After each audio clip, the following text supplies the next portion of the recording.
Man, just look at this. It's beautiful.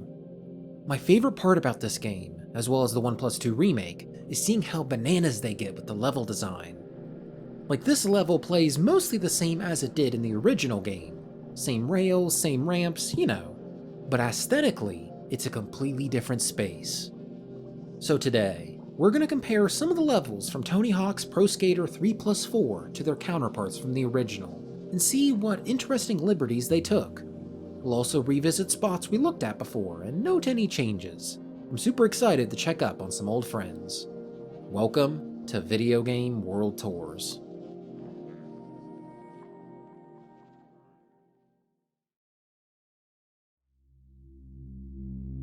Foundry is up first.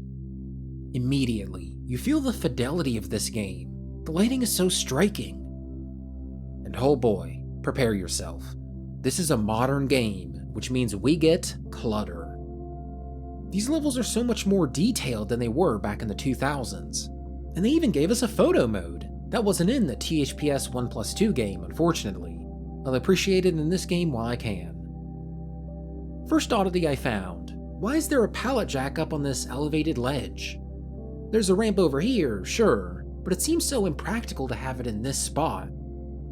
And of course, it's also behind a solid fence, no gate to let you through it. The forbidden pallet jack. Ooh, it's kinda hard to see, but they modeled some of the area just outside of the stage behind this window. You can see some of the grass out there. Oh wait, we can go higher up to get a better look at it. This is a bit better. A black ominous cube. I wonder what's on the other side of it. Turns out the answer is nothing. They didn't even model a ground for this side. I love that they let you go this far away from the skater during photo mode. A lot of developers keep the camera close to the player during photo mode so you don't see stuff like this. But it's fun too. Props to Iron Galaxy for that. Heading back over here, there's another little out of bounds area. Unfortunately, you can't go through walls. The most we can do is take a little peek from here. Neat. As for the spooky electric spiral room, it doesn't feel as perilous as the original. Something about the vibe of this just feels more dangerous. Oh, look at that. Secret graffiti. These are hidden throughout the game. You're a real explorer if you find these.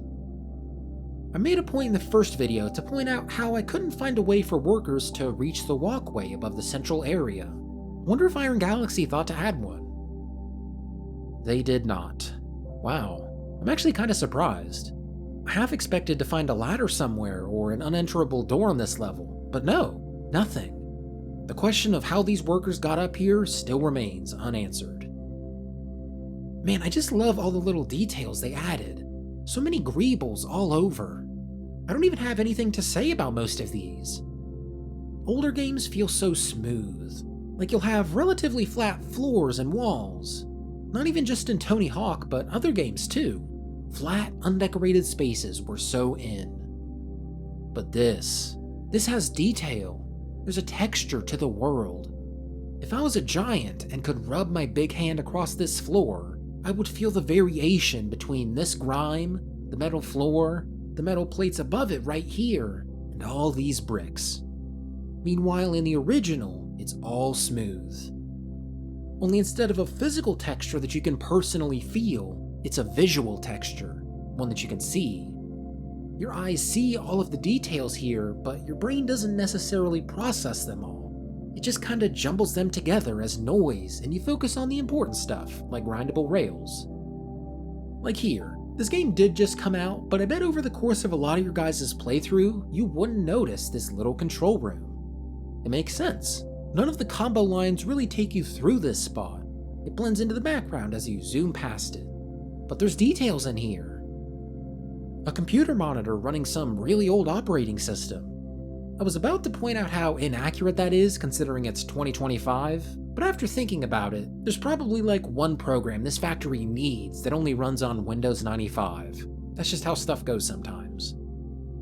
Oh, I wonder, is the guy still frustrated at the vending machine? It's been over 20 years, surely he's figured it out by now. Huh. He just stands there, thinking. You know, I kinda hope he'd have figured it out. That he'd have found peace with the messed up vending machine after all these years. But now that I see him standing here, calmly, quietly debating what drink to get, I can't help but feel he's lost a part of himself. He used to be so full of energy. He had a personality before. Now he's just pondering. I miss the old him. Oh, what about the foreman? Do you still soak him in corrosive liquid? Yep, seems like it. Iron Galaxy took note of this goal, the inhumanity of it all, and kept it in. They even kept the corrosive warning label. They wanted this guy to suffer. That I kinda respect.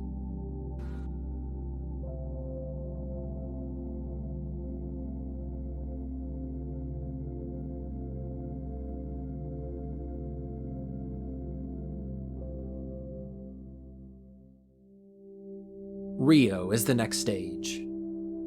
This is a stunning upgrade. The time of day change is a nice touch, though it is something they do a lot in this and the 1+2 remake.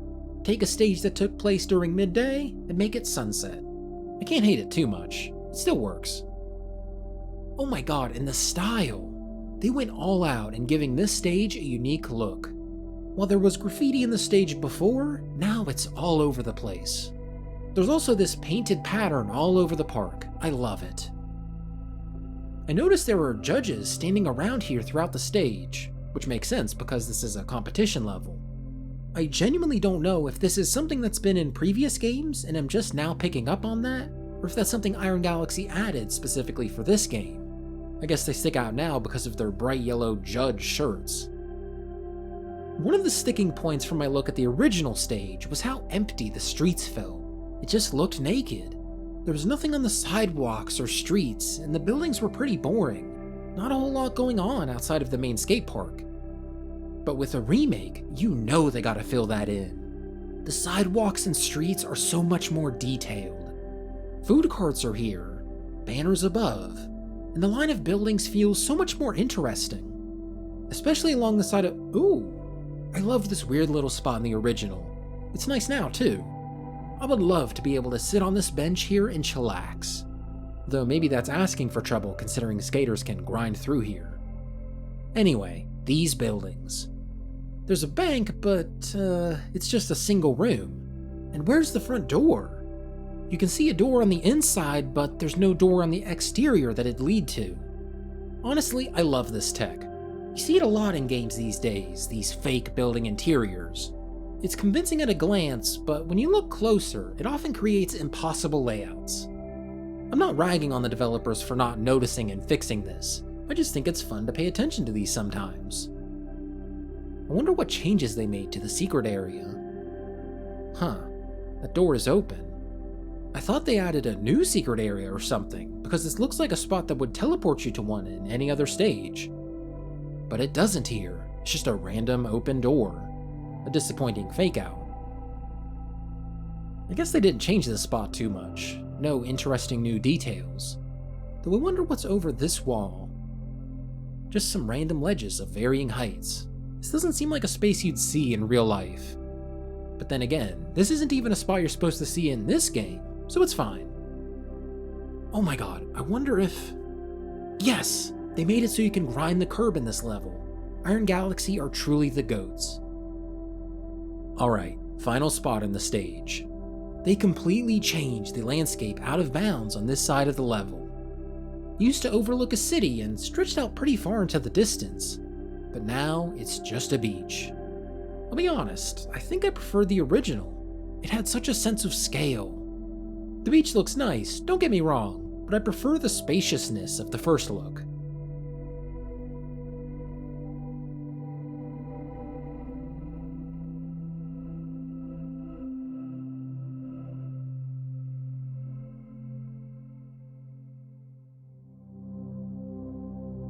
Tokyo is the next stage we're going to look at. This one doesn't feel that different compared to the original. They kept the neon lights, same time of day. It feels like they didn't want to change too much about it, which I respect. Tokyo stood out in THPS 3, and it sticks out here. The enhanced lighting really does this stage wonders. What details can we find though? I see. There's a ramen place with some people hanging out inside. It seems like there's no door that would lead to a kitchen. There is one blind spot just around that corner where the door could be, but I don't know. I'm betting there's not one there. I just got a feeling about it. Does this count as a Mothra reference? Hey, I recognize this art. This was used in the 1+2 remake as board designs. I remember because this was the one I used. The two others were there too. This was my favorite though. I haven't unlocked everything in this game yet, but I hope this one is still in here. I can't say for certain, but I bet these were profile icons in the previous game too. I think I remember this one specifically, but I might be gaslighting myself. Got some of the silly building interiors for these apartments. Say, it's kinda wacky that there's a door leading out right here, but there's no railing. I'd definitely slip off, or at least drop my phone. Oh, what about the out of bounds area behind where you start? I really loved that space in the original. Man, they took away the gates. There's just a boring building in its place. While the design for the stages are almost always top-notch, I've been disappointed twice with the out of bounds landscape design. Hopefully they don't let me down in future levels. Got a large interior with this building. There's some graffiti on the doors in there. I feel like you usually see graffiti on places outside, where someone could sneak by in the middle of the night and throw something up real quick. But that had to have been done during business hours, unless they broke into the building. Maybe they did, who can say? Another thing I have to mention. When I came here during the career mode, I noticed there was some collectible way up there. Can't remember what it was, but it was something. So I broke out all the parkour tricks in the book to get up there. It was tough to do it consistently, but eventually I did it. I grinded this ledge and accidentally triggered something. I knocked this giant sign over, revealing a secret area. And I was like, oh my god, I can't believe it. They added a new area to this game. I was genuinely shocked. I go through and was kinda speechless for a moment. It was a beautiful spot. And I knew this game had a couple new stages, as well as a new spot and an old stage that we'll look at next time. But I wasn't expecting them to put a new secret area in Tokyo. I couldn't believe they... Wait. I need to... Oh my god. This was in the original game, and I just looked over it during my tour. In my defense, this is the only game from THPS 1 to American Wasteland that I didn't play to death as a kid. I was super familiar with all the other stages in the series, except for the ones in the third game. So I hope you'll forgive me for looking over this during the first tour of Tokyo. But we're here now. Glad I finally discovered it. We'll just soak it in for a moment. What's that thing? Weird.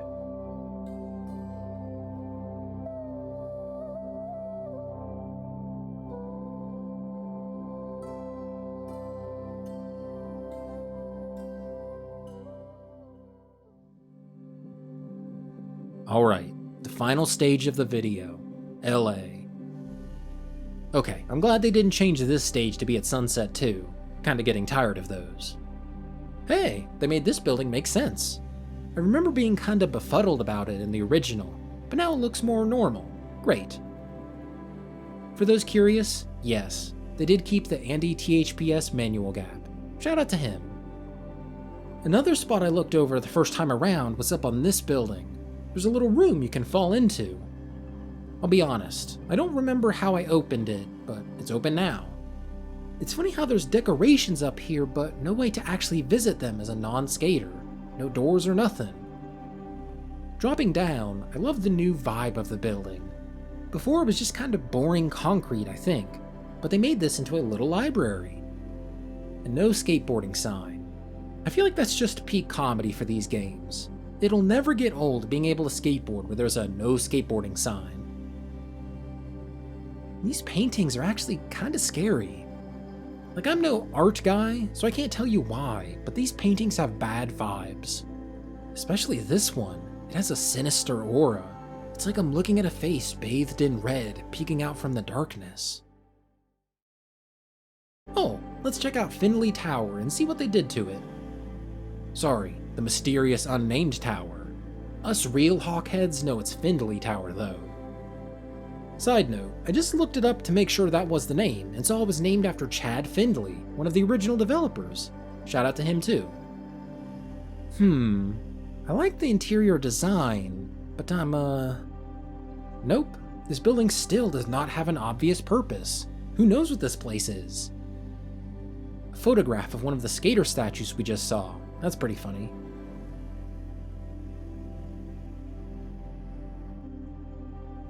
Wash and Wheels. No longer the have-gas car wash. So sad. Aw man, they even got rid of the fixie brokey repair shop. It's just the generic one now. Let us cook. Nah bro, let me talk to Fixie. I trust my stuff with him. Ooh, some posters. What do we got here? Do a kickflip. I've noticed this game lean into some memes like that. There's an achievement called Do a Kickflip. Another one titled, You Look Like Tony Hawk, referencing Tony Hawk's real-life stories he shares on Twitter. I kinda like it. It's cute. To think, people will be playing this game in 80 years and won't get these jokes at all. But you and me, we're in on it. Aw, no new fake movies up on the board there. I was trying to see if the cars in the road would get as close as they did back in the original. Unfortunately, there's only 2 cars here, and they're both in the same lane. But I noticed that if you stop one, the other stops at a specific distance away from the other, like it'll never ride up and be bumper to bumper. Wonder if I'm the first player to notice that. Over here, you have a restaurant from Brand. I will not say their name or show it off because they don't deserve my shout out. If the brand sends me some payment though, I'll consider re-uploading this video with it uncensored. I was curious how they'd handle the goal of the car being chased around and eventually ending in a cop shootout. You stop the chase in this game and apparently it's an out-of-control self-driving car. That's actually pretty funny. The cops don't shoot it, unfortunately. They definitely should have. You can find it afterwards hanging out in the car wash, getting a lovely bath. I'm sure Tony can appreciate that too. Ooh, scary looking. Alright, that's it for this one. Still unsure of what I'll do regarding the other games. Still gotta cover the rest of the stages in this game, and start Tony Hawk's Underground, and go through the 1+2 remake, and check out the levels from THPS 4 on the PS1. I think we'll be set on Tony Hawk content for a good while. Thanks for watching, Predizens. See you next time.